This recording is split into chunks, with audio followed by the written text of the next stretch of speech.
look at that one. Moutier kicks to Gallinari. To the paint, tries to snap the cold streak, and it's laid in by Moutier. I like the fact that he led his teammate right to the ideal spot. You don't always throw it to your teammate. You throw it to where he needs to be. Cleveland leading by 18. Outside Irving. Here's the great one. So the whistle blows on the shot and 2 free throws for the contact right there. Talk about being on his game. Look at the numbers for the great one. He has 23 points, and he's drained 4 3-pointers here as well. And with more to come, you know, it wouldn't hurt to keep getting him the basketball. The Cavaliers shooting their second and third free throws tonight. The Nuggets missed the postseason again last year. Never really had a good look at it and just fell in back of the pack. And it's the second straight year of not playing playoff basketball in Denver. This coming on the heels of 10 straight bursts between 04 and 13. Now here is Augustine. Not watching the line there. That'll be a backcourt violation. It's been a bit ugly so far. I mean, it looks like they're still half asleep out there. Wake them up. Yeah, with 3 turnovers already, Clark, this is not the start they had in mind. And the Nuggets making a change here. Martin is checked in. And, you know, for Denver, historically, they've enjoyed a lot of success for a long time. I mean, missing the playoffs consecutively might have been the wake-up call they needed to try something different going forward. Just 5 on the clock. LeBron, good. And it's like raining buckets right now. I wonder if this is the early stages of a blowout. Well, we've got to be careful. Don't want to get ahead of ourselves just yet. But it has been pretty ugly so far, no doubt about that. Here's the great one. Finishes the break with a slam. Great assist that time by Kyrie Irving. Nuggets have gone 4 of 10 shooting the ball here in the first quarter. And listen, it's sometimes really hard for teams like the Nuggets to know when to rebuild. So while they weren't quite sure what they had coming in the last season, by the end of it, they had a clear idea of what direction they needed to head into for the future. And he puts his signature on that slam, fellas. As he usually does. You're right, Greg. That kind of elevation, Clark, is his bread and butter. And Kevin, in the face of some really tight defense, too, I might add. There's not much that can stop him from getting to the rack when he's determined. Jokic, no good. And although not a block officially, it might as well have been his ability to react and alter the shot. Greg, I don't think there was any doubt about it. His defense threw him off on that shot. And the lead's not getting any smaller. Just an incredibly well-rounded performance here on the road. And how good a feeling is that for this team to dominate the way they did in front of a hostile crowd? That is a satisfying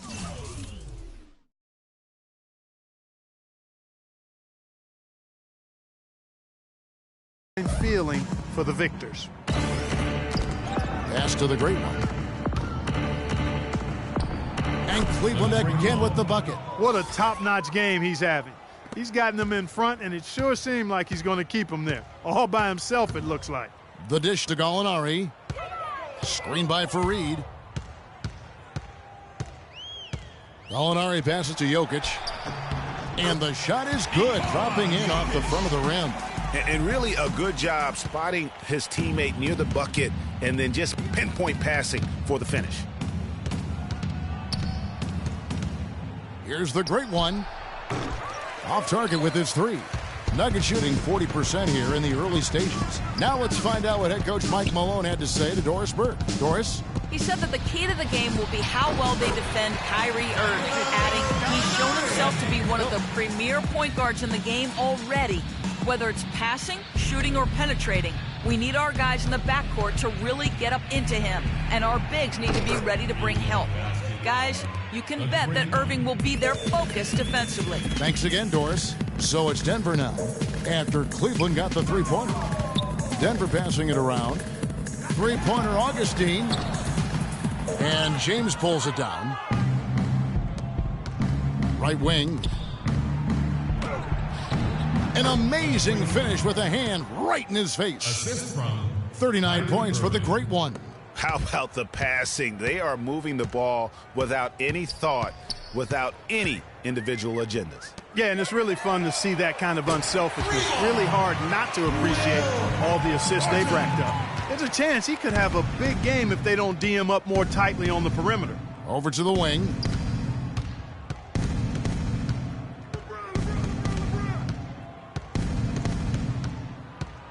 .143 left here in the opening quarter. Down to 5 on the shot clock. And he can't answer back. The three-pointer offline. And that one gives them a +5 rebound advantage, Kevin. Pretty clear. They're dominating that area. They've come out with a lot more energy and effort so far. Cavaliers timeout.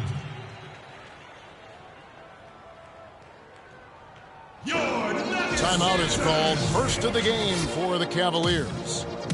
And Greg, how about DJ Augustin on the roller coaster ride last season, beginning in Detroit, ending up in a very creditable position with the Oklahoma City Thunder? And a lot of that was because Jennings was so inconsistent for Stan Van Gundy last year, even so much so that he started starting Augustin, and this was just a small part of the turmoil for Detroit last season. Catching up on the changes for Cleveland. Channing Frys checked in for Tristan Thompson. And a jumper in there for the great one. Irving for 3. And good on the basket. Book it. Irving's got himself going with the triple, his first basket of the game. Denver's gone 1 of 2 from long range in the first quarter. So back to DJ Augustin. It's the middle of last year, and he and Jennings are practically splitting time at the point. Then Jennings goes down with an Achilles injury, and it looks like Augustin will take over full-time duty.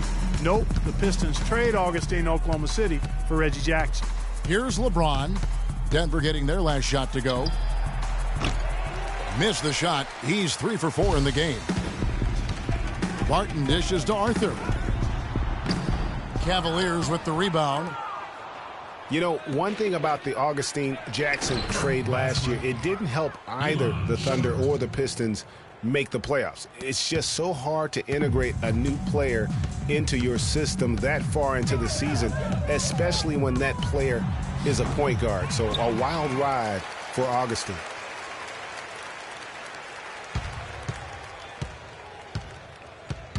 The second chance effort.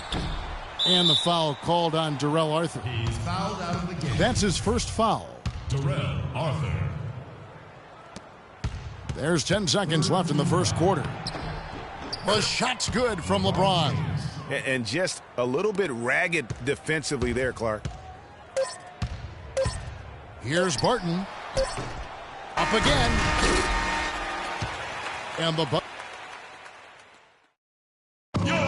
LeBron James trying to will his Cavaliers team to its first title. He sat us down maybe right before the first practice and kind of spoke about what he thought everyone should bring to the table. And, we had to hold up our end of the bargain. When someone like LeBron talks about what you need to bring to the table, you better bring it. Yeah, I would think so. You'd be better served to go right along with what he's talking about. Dubbed the new Big Three along with Kyrie. I think if they just keep following LeBron's lead and advice, the sky's the limit. And welcome back. It's been all one-sided so far through the first quarter as our second quarter gets underway. And guys, the Cavaliers enjoying a nice lead here. I just think that from an intensity standpoint, their defense has really been the key. It's been the catalyst as they've been able to disrupt their opponent's offense. Absolutely. I mean, they've been much more intense defensively. And their defense not only has been intense, but it's been swarming and saran wrap-like. Arthur out there with Laverne. Then it's Wilson Chandler. Then there's Harris. And it's Moutier in at the point.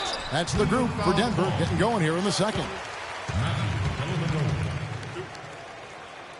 Well, I tell you what, it was a really strong year for the Cavs. 53 wins for them, good for the 6th best mark in team history. A lot of those wins also came against the West, making it even more impressive. Let's go. And the first one at the line is good. Cavs were very strong against the West. 18-12 record for them overall, second only to the Hawks in the East. And they really turned it on against the West from mid-January on. How about going 14-1 in the West in their last 15 matchups, and that included a 10-game win streak against the West. And both free throws good from Arthur. Cleveland's gone 0-2 from deep here in the second. Irving from long range. His second shot goes in, off to a good start, 2 for 2. What a great play. Totally schooled the defender on that one. And the foul is called. He intentionally grabbed him there for some reason. I don't know. Kevin, all I can think of is that he's trying to slow the game down a little bit. Right. That's a stretch. Definitely a strange move on his part. Nurkic checked in for the Nuggets. And a switch here also for Cleveland. Mozgov's checked in. Shakar Sampson's checked in for Jarrell Arthur. And an intentional foul right there. Yeah, not sure what that was about. I mean, talk about a brain cramp. Yeah, yeah, completely a brain fade. I don't know where that came from. Just lost sense of time and the situation. Timeout called the Cavaliers. Tanking is something that all teams that are out of it tend to do. I hate that word, Clark, but it seems to be the one used by a lot. Nuggets didn't really try to hide it last season either. Well, you know, it certainly looked that way. Right around March, they just started sitting key players for no real reason. They framed it as rest, but it didn't quite look that way. And guys, for the Nuggets, it seemed to come out of the blue for their players. They all felt fresh, but the press release would say they needed rest. So obviously a bit of miscommunication there.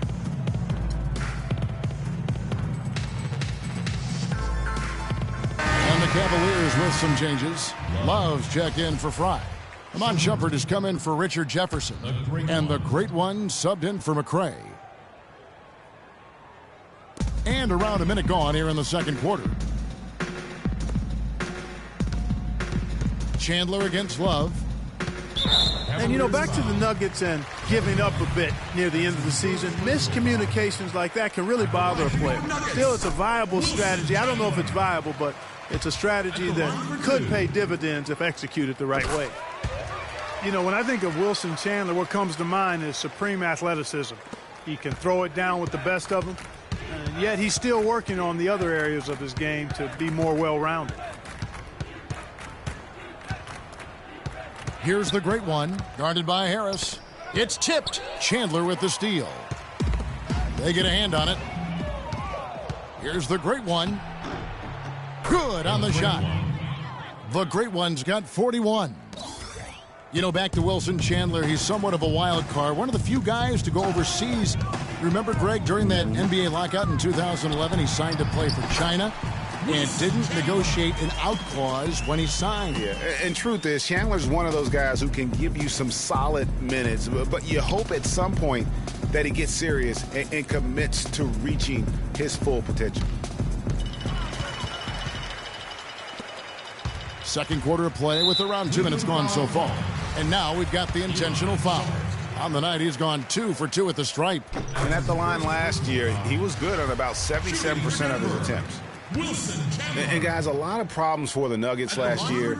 Ended the season with a 30-52 record and really struggled even against the Eastern Conference. And for the Nuggets struggling against the East, something they aren't used to doing. They usually pile on the wins when they take on that conference. Yeah, typically that's the case, but the Nuggets won only 11 games against the East, tied for second lowest amongst Western Conference teams. That's the first losing record against the East for the Nuggets since 2004. That's good. I love his shot selection today. He set the bar for the rest of the team. The Nuggets shooting the ball at 42%. And the foul called on the great one. That's his third foul so far. Bonus situation in effect, so we'll head to the free throw line for 2. Not the guy you want to send to the line, Kevin. The Nuggets have been good at the free throw line. This one, 7 of 8. 2 shots. Well, perhaps one of the most intriguing draft picks of this past summer, Emmanuel Mudiay, can be a game-changing player. Was going to play, Clark, as you recall, at SMU for Larry Brown. He sure was, and went overseas instead, so we don't know a ton about him other than his reputation is sterling. Now we'll see if he can live up to it. And those are the kinds of plays that are just killing them right now. And so here's Denver. Quarter number 2, around 3 minutes gone by. Here's Nurkic. It's rebounded by Cleveland. And how about Mudiay, guys? He has a very interesting upbringing. Born in the Congo, grew up in Texas, then spent last season in China. Already a very well-traveled young man for a player of his age. He feeds it to Gallinari. That's good. Gallinari's got 8 points. And really just led him to his sweet spot for that finish. And almost 4 minutes gone here in the second quarter of play. Rebound by Nurkic. And you know, with Mudiay, you can't ignore what he does on the court. He has amazing size at the point guard spot, excellent vision, and is a natural playmaker for his squad. And it's Harris off the drive. Excellent D there from Mozgov. Cleveland's gone 2 for 5 from three-point land since the end of the first. The shot is off. And you can see the defenders afraid to kind of get in his way a lot of times when he's on his way to the basket. But on that one, they were there. A really good rebound in traffic. That's what the big fella's there for. And that's a foul called on Gallinari. That's his first foul. And you can see he just didn't get squared up with his feet. Greg, those are always tough to judge, but I think the official got that one right. LeBron, he's checked in for the great one. You're not going to see that very often. Plenty of space, but he just, let's face it, he whiffs on that one. They double him with LeBron. Mudiay kicks to Gallinari. Here's Fareed. And there's the bucket. Stay with it on the offensive glass, getting it done. Fareed's got his first basket of the night.